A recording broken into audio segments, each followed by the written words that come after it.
The trucks shouldn't have existed, neither should the men driving them. Cairo marked the map's impassable desert. The brass wrote off anyone who crossed the wire as dead within 72 hours. But the Chevrolet 30 CWT trucks were already moving, stripped naked in the motor pool. Doors gone, windscreens gone, roofs torn away. What remained were steel skeletons mounting twin Vickers K guns capable of delivering 2,400 rounds per minute. Each truck carried 45 jerry cans, German jerry cans. The British flimsies leaked 30% of their contents into the sand before you reached the first checkpoint. The LRDG learned fast, 45 captured German cans per Chevrolet, 3 weeks of fuel, 3 weeks of water, 5 pounds of rations per man per day. The math was brutal. Miss your rendezvous by 48 hours, and the vultures started circling. The condenser systems recovered every drop of radiator steam and turned it back into drinking water. It tasted like engine. Coolant and metal shavings. Nobody complained. Complaining was a luxury for men with guaranteed water supplies.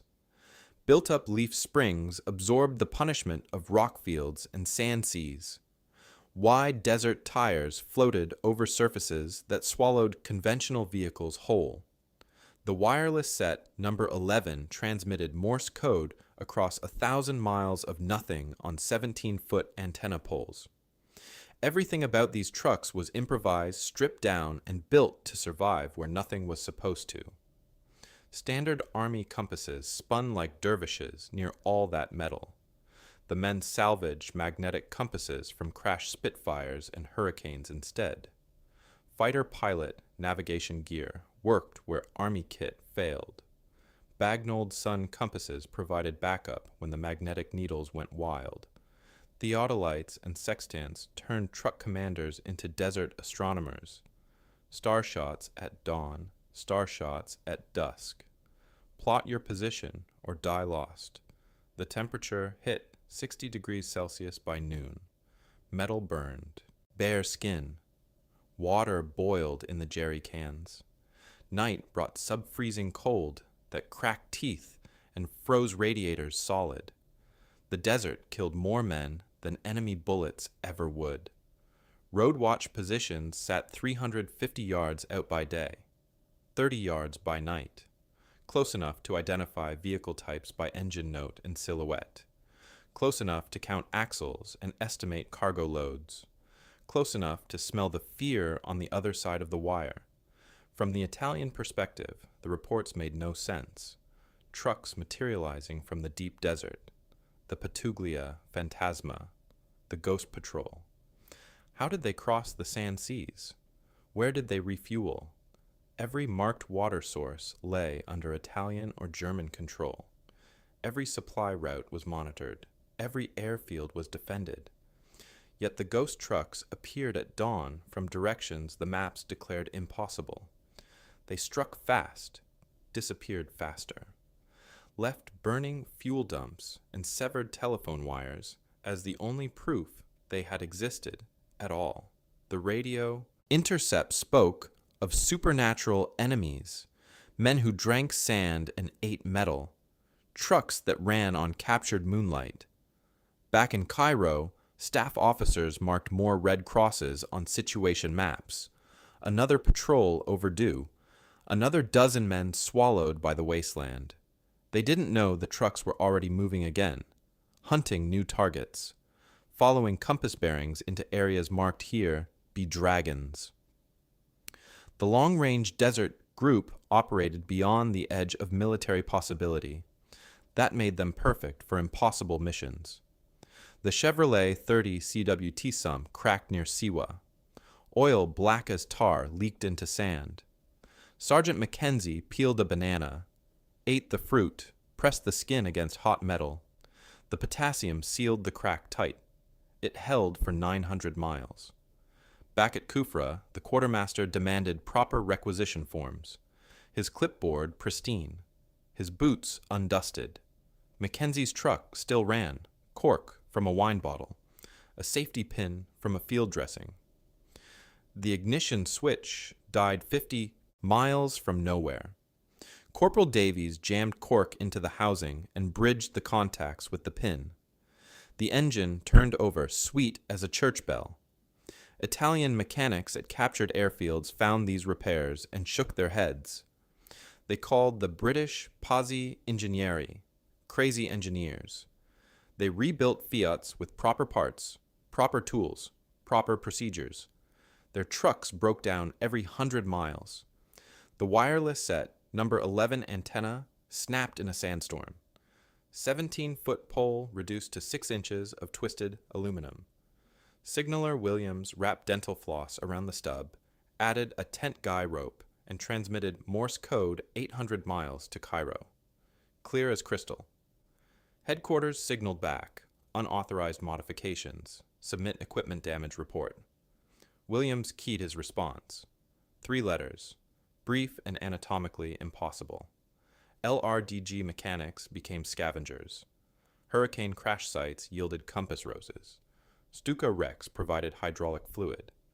Italian ration tins became gasket material.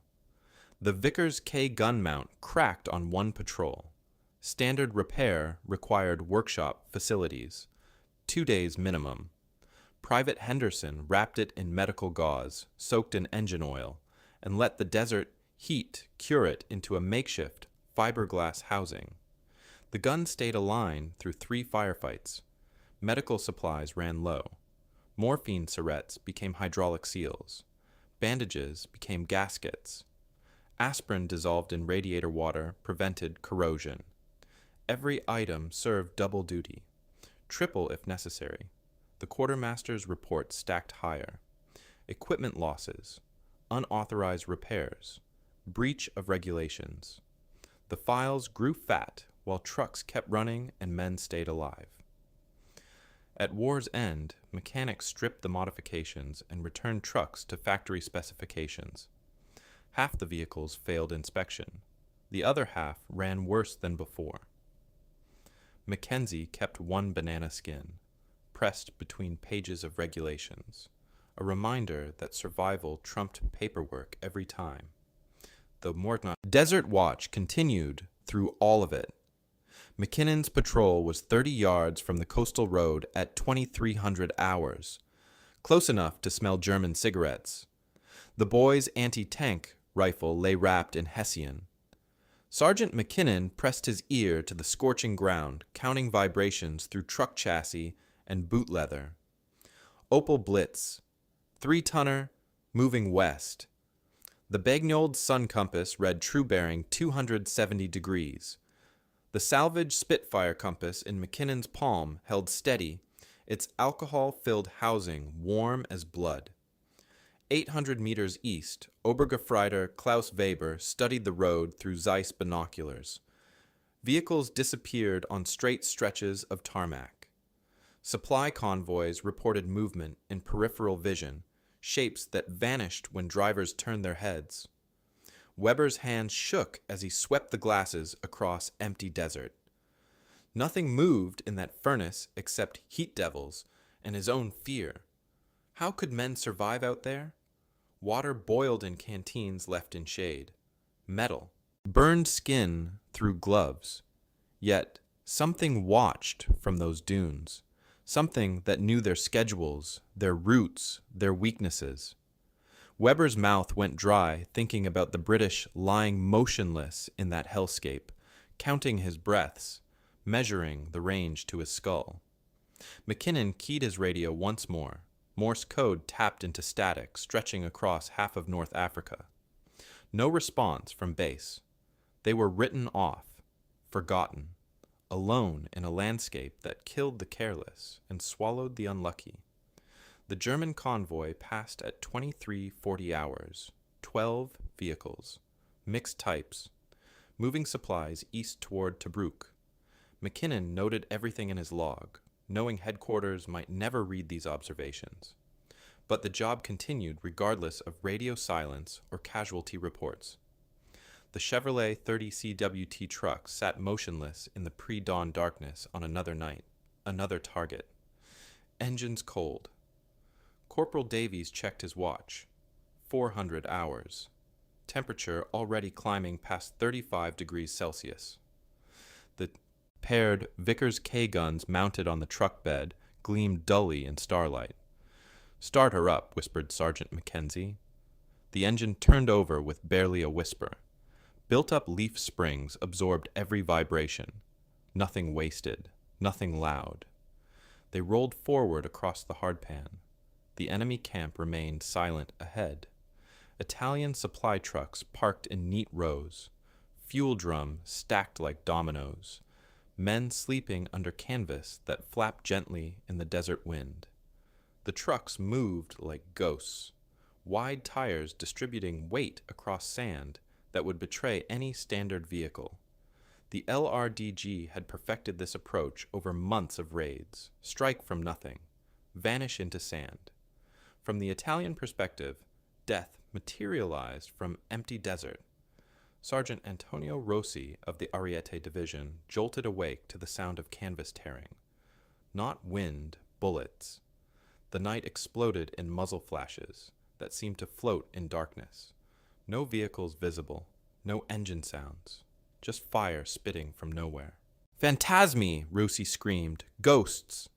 His men stumbled from bedrolls into hell. The paired machine guns swept the camp in overlapping arcs. Tracer rounds ignited fuel drums. The .303 Browning rounds punched through truck radiators, releasing steam that hissed like dying breath. Rossi dove behind a supply crate. Wood splinters showered his helmet. Where were the vehicles? The guns fired from darkness itself. His Breda Model 38 submachine gun felt useless. The LRDG trucks had materialized 60 yards from the perimeter, close enough for devastating accuracy, far enough to avoid grenade throws. Mackenzie's Vickers K hammered through a full drum, 250 rounds in 10 seconds. The barrel glowed cherry red. Davies swung his gun toward the motor pool. Armor-piercing rounds punctured fuel tanks. Petrol spread across sand and ignited in sheets of flame. The Italian camp became a furnace. Men ran burning into darkness. Mackenzie signaled withdrawal. The trucks reversed into night. Wide tires left minimal tracks. Within minutes, they had vanished into the deep desert. Behind them, Rossi counted 17 dead, 32 wounded, every vehicle destroyed. The Italians found no tire tracks leading to the attack point, no shell casings from the killing ground. The LRDG had policed their brass and approached a cross-rock hardpan that showed no sign. Rossi wrote in his report, "Attacked by invisible enemy." Vehicles appeared from empty sand. David Sterling watched an LRDG patrol return from the Jebel, 43 days behind enemy lines, every truck running on German fuel from German cans. "They showed us the way," he said later. "The way wasn't in any manual. It was written in desert sand and enemy blood." The signal came through Riestenberg on October 18th, 1942. Hitler's signature in heavy black ink, the Commando Befehl. Any captured British special forces were to be shot immediately. No prisoner status, no Geneva Convention, just execution. The order named 2 men, specifically, Lord Lovat, David Sterling, dangerous terrorists, not soldiers.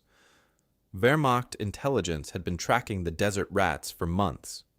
Their Chevrolet 30 CBUT trucks appeared from nowhere, struck fuel dumps, vanished back into the Sahara's furnace. Even hardened Afrika Korps veterans spoke in whispers about the phantoms who materialized at 0300 hours with their paired Vickers K guns.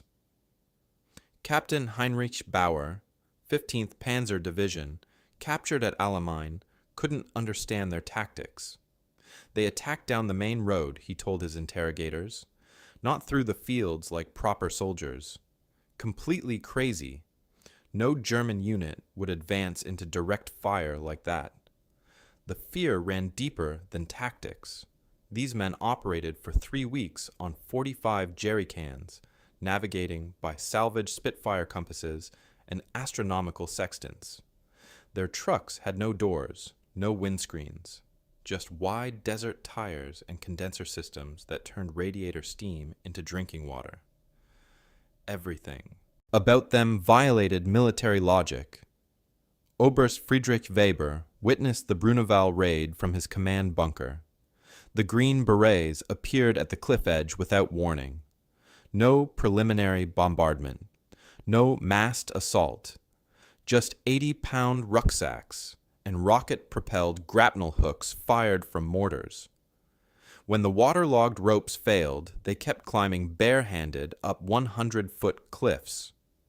We had machine gun positions overlooking every approach, Weber later wrote. Except they didn't use the approaches. They came from impossible angles, made their own entrances through reinforced concrete with thermite grenades. Our defensive doctrine assumed rational attack patterns. The Lofoten raid broke something in German command psychology.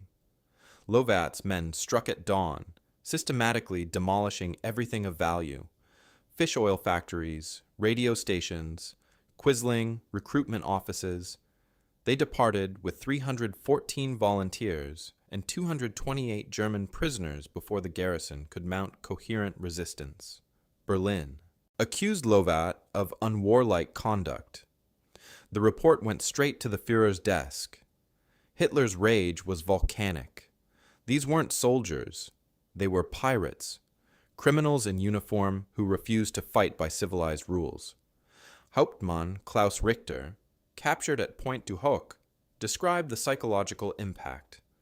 We heard the mortars firing grapnels at 0630 hours, impossible climbing conditions with 30-knot winds. Then we saw them coming over the cliff edge, Rangers with blackened faces carrying Lee Enfields and Bangalore torpedoes. My men clustered together, paralyzed.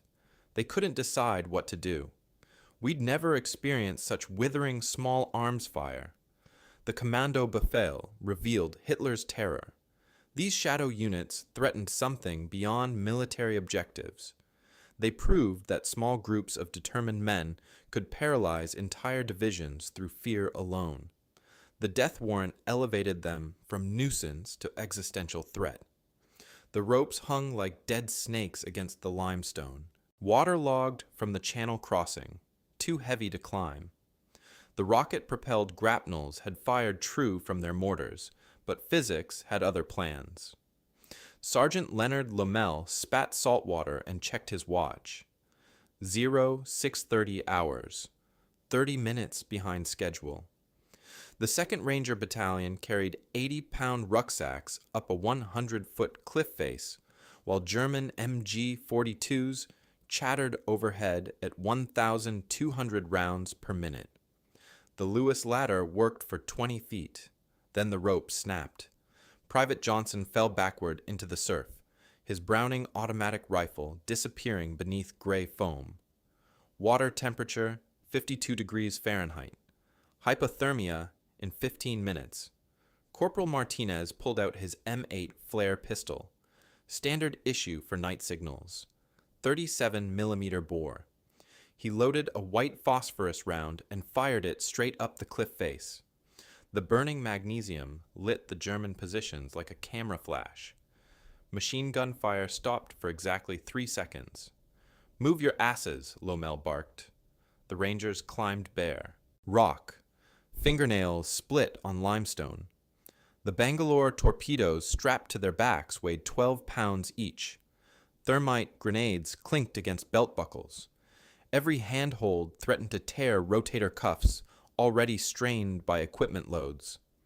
Above them, Obergefreiter Klaus Brenner watched through his Zeiss binoculars. These Americans were insane. No Wehrmacht unit would attempt such madness. His hand shook as he loaded another belt into his MG-42. The barrel glowed cherry red from sustained fire. "Mein Gott," Brenner whispered to his loader. "They keep climbing." Martinez fired another flare, this time red. The phosphorus burned Brenner's retinas. He fired blind into the cliff face, the MG-42 7.92 millimeter rounds chipping limestone 6 inches from Ranger helmets. Lommel reached the top first, his Thompson M1A1 ready. He rolled over the lip and put 3 rounds center mass into the nearest German position. The machine gun nest fell silent. Brenner ran, his K9 8K rifle forgotten in the dirt. Behind him, more Rangers swarmed over the cliff edge like army ants. Uniforms torn and bloodied, eyes wild with adrenaline and seawater. The Rangers spread out across Point du Hoc. Their target, 6 155 millimeter cannon capable of shelling both Utah and Omaha beaches. Range, 12 miles. Shell weight, 95 pounds. Lommel found the first gun emplacement 30 minutes later. "Jesus Christ," he said, "there's no guns here." Wooden telephone poles painted gray. Elaborate camouflage. The real artillery was hidden inland. The Rangers had climbed hell itself to capture shadows, but they'd climbed it anyway. Lommel grabbed Sergeant Kuhn and headed inland through the hedgerows. The bocage country trapped sound. Every footstep echoed off stone walls older than America. Lommel carried his M1 Grand with 8-round en-bloc clips. In this maze of ancient Norman farms, it felt inadequate against what could be waiting on the other side of every hedgerow. They found wheel ruts in the mud. Heavy impressions. Artillery heavy. The path led south through gaps blown by Bangalore torpedoes. Twisted wire hung from shattered posts. The Rangers moved 50 yards apart, standard patrol spacing in broken terrain. Behind the third hedgerow, Lommel found them. 6 155 millimeter guns sat in a natural depression. Camouflage netting draped over steel barrels that could fire 95-pound shells across 12 miles of English Channel. The guns pointed inland, ready to shred any breakthrough from the beaches. No guards visible. The German crews had pulled back during the naval bombardment. 14-inch shells from USS Texas had convinced them to find deeper holes. From the German perspective, these Rangers were impossible. Hauptmann Weber had watched the cliffs through his Zeiss binoculars. No one could scale those walls under fire. His 352nd Infantry Division had rehearsed this defense for months. The Rangers should have died on the rocks below. Weber's carefully planned fields of fire meant nothing. His 155s sat exposed while Rangers crawled through terrain the Wehrmacht had never properly mapped. The bocage that should have protected German positions became a maze hiding American infiltrators. Weber radioed for reinforcements, got static and silence. Lommel pulled thermite grenades from his pack. Each weighed 2.5 pounds and burned at 4,000 degrees Fahrenheit, hot enough to melt steel. He placed them on the gun mechanisms, elevation gears, traversing wheels. The precise machinery that turned raw steel into guided death. The thermite ignited with white-hot fury. Molten iron poured through bronze gears like water. Each gun died with the sound of metal screaming. 2 Rangers with grenades had just eliminated Hitler's most dangerous coastal weapons on the entire Normandy front. Not through grand strategy or overwhelming force, just will and thermite. The War Office memo was clear: no bagpipes in combat operations. Lord Lovat crumpled the paper and tossed it aside. "Ah, but that's the English War Office," he told Piper, Bill Millen. "You and I are both Scottish. It doesn't apply." Lovat's aristocratic contempt for authority ran deeper than clan rivalry. At the Normandy briefing, General Gale's hectoring manner grated against the commando leader's every instinct.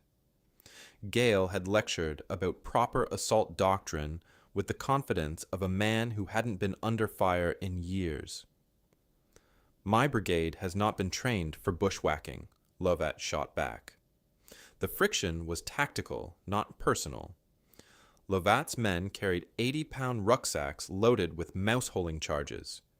These ready-made explosives punched through Norman stone walls in seconds, allowing rapid movement between buildings without exposing troops to street fire.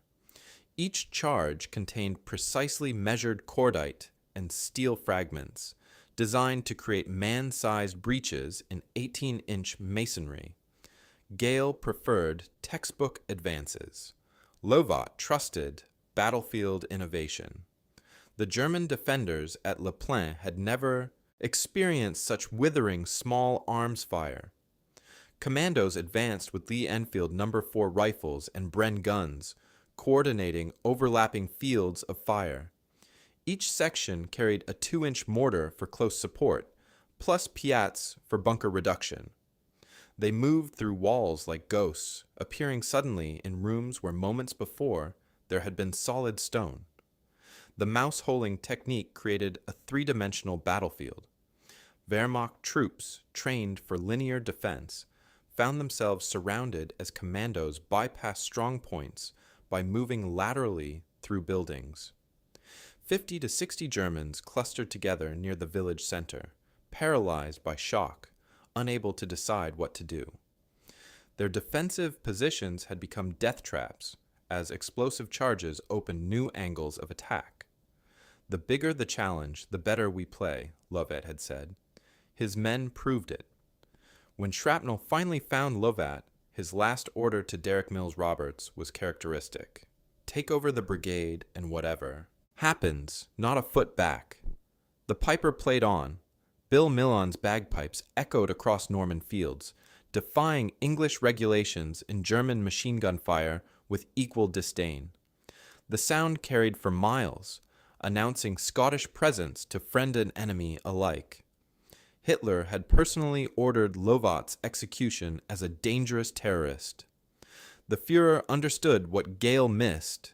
Aristocratic arrogance, properly channeled, could shatter conventional warfare. The mouse holes punched through more than stone walls. They punched through military orthodoxy itself. The Bren guns bipod dug into concrete rubble, 500 rounds per minute. The barrel glowed cherry red in the Norman dawn. Sergeant Mills fed another magazine into the breach. The gas regulator was set to maximum. 50 meters downhill, Wehrmacht soldiers huddled behind a stone wall. Their Gewehr 43s silent. Ammunition pouches untouched. They had stopped returning fire 20 minutes ago. Obergefreiter Klaus Brenner pressed his face. Against coal limestone, the British fire never ceased. Vickers guns, Bren guns, Lee Enfield rifles. The wall above his head had been chewed to powder. Stone fragments cut his cheek. Blood mixed with cordite residue on his tongue. Mein Gott, whispered Schütze-Weber beside him. They have ammunition for the entire war. Brenner counted 58 men crammed into this courtyard. Veterans of Stalingrad, Normandy. Now they crouched like children in a thunderstorm. The British fire was methodical, industrial, each trigger pull calculated for maximum effect. Hauptmann Richter crawled between his men. His uniform was shredded. "We advance on my command," he said. His voice cracked. Nobody moved. "Sir," said Brenner, "we need artillery support, mortars, something." "The radio is destroyed," Richter replied. "We advance or we die here." The firing stopped. Sudden silence. Brenner's ears rang. He peered over the wall. A British voice. "Jerry, pack it in. You're surrounded." Richter drew his Luger. P08. The barrel shook in his grip. Prepare to attack. The Germans exchanged glances. These were the same men who had held the Eastern Front for 3 years. Now they hesitated. The Bren gun resumed firing. Controlled bursts. 5 rounds. Pause. 5 rounds. The sound hammered into German skulls like a pneumatic drill. Weber dropped his rifle. He began to sob. "I cannot," he said. "I cannot do this anymore." 3 more soldiers laid down their weapons. Then 6. Then 12. Richter stared at his disintegrating command. The British fire had broken something fundamental in his men. Not their bodies, their will. Mills Roberts observed the German position through his binoculars. The enemy had stopped moving entirely, clustered together like sheep. Cease fire. The Brens fell silent. Smoke drifted from overheated barrels. Jerry, last chance. A white undershirt appeared on a stick above the German wall. Then another. Within minutes, 58 Wehrmacht soldiers emerged with hands raised. Veterans, men who had survived the worst the Eastern Front could produce. Broken by sustained, accurate small arms, fire delivered from a hillside in Normandy. Mills Roberts checked his watch. 43 minutes, 0 British casualties. All of it connected. The banana skin in the desert, and the flare pistol on the cliff, and the bagpipes in Normandy. The men who crossed the wire when Cairo said don't. The men who climbed when the ropes broke. The men who went through walls instead of doors. The Kommando Befehl had named them terrorists. The Wehrmacht called them ghosts. The official manuals said none of it was possible. The official manuals had never been where these men had been. 3 weeks in the Sahara on German fuel in German cans, navigating by dead pilots' compasses. 100-foot cliffs in 30-knot winds with nothing left to climb with but rage. Mouse holes blown through 18-inch Norman masonry, while a piper played in defiance of regulations. 58 veterans breaking. In a courtyard, not from casualties, but from the simple, unbearable mathematics of Bren gunfire. Military doctrine is built for predictable enemies. These men built a different doctrine in real time, in burning sand and on sheer limestone, and through the walls of Norman farmhouses, written in the only language that mattered, results. Cairo marked the maps impassable. The brass wrote the men off. The Führer signed the execution orders. None of it slowed them by a single mile. The ghost trucks kept rolling. The Rangers kept climbing. The pipes kept playing. Not because the odds were favorable, not because the manuals permitted it, because the men inside the machines and behind the guns and on the cliff faces had decided that permission was a luxury they could not afford. That 3 weeks of water and 5 pounds of rations and 45 jerry cans was enough if you pushed the math hard enough. That broken ropes were a problem to solve on the way up, not a reason to stay at the bottom. The desert kept its secrets, but the men who crossed it didn't stay secret for long. They became something the enemy couldn't explain and couldn't stop. Not because they were superhuman, because they refused to behave like men who had limits. That distinction was everything. If you enjoyed this story, hit subscribe for more World War II historical deep dives every week. Thanks for watching.